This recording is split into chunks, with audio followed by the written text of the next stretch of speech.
I'm going to say something too, you know, just that it's not to play devil's advocate, you know, but because I fully understand what we're all talking about here when it comes to that. But man, you know, there are times when that ferocity of playing is like the most perfect thing to me. Absolutely, absolutely. You know what I mean? Because it has so much energy. Yeah. It's not always good for, it's not good for everything, but sometimes it's like the most blazing thing you've ever. There's a time and place for everything. Absolutely. And that's the point, man, especially space. Yeah, I agree with both of you 100%. It's in the case of, let's, again, not to use John Coltrane as a constant example, but he evinces both of these approaches. Right. I mean, he was the most blazing he can carry you to of his time, but also knew how to place one thing and leave room after, or take, especially as he went forward, take one idea and thematically vary it over and over and over again.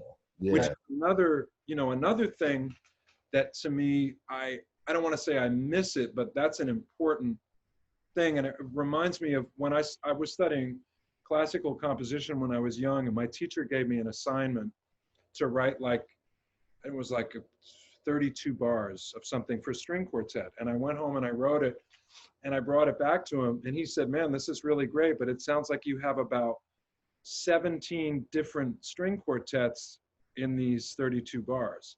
And I was like, well, what do you mean? And he goes, well, every 2 bars is a new idea.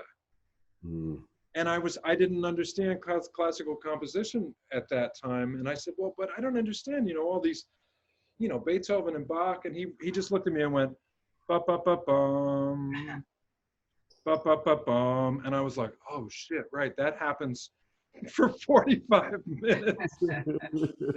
and I remember it was one of those kind of like light went on, like, oh, I see.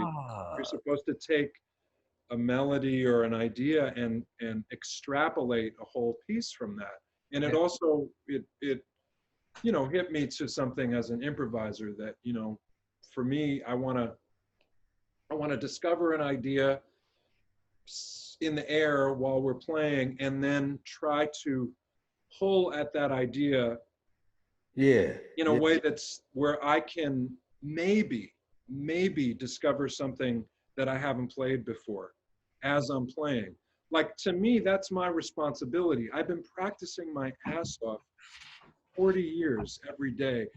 That's what I'm practicing to be able to do. Absolutely, man. Right? Cohesiveness, content, you know, it's like a conversation that you have. You got to have your questions in there, you got to have your answers in there, and then you got to make a statement. Right. And, you know, so therefore you're telling the story, and the story has to have one theme. Yeah. I mean, and we have. Yeah, this is not the story of divorce and marriage, you know.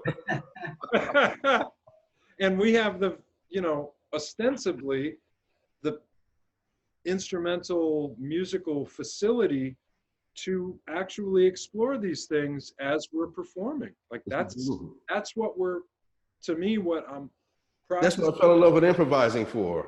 Yeah, totally.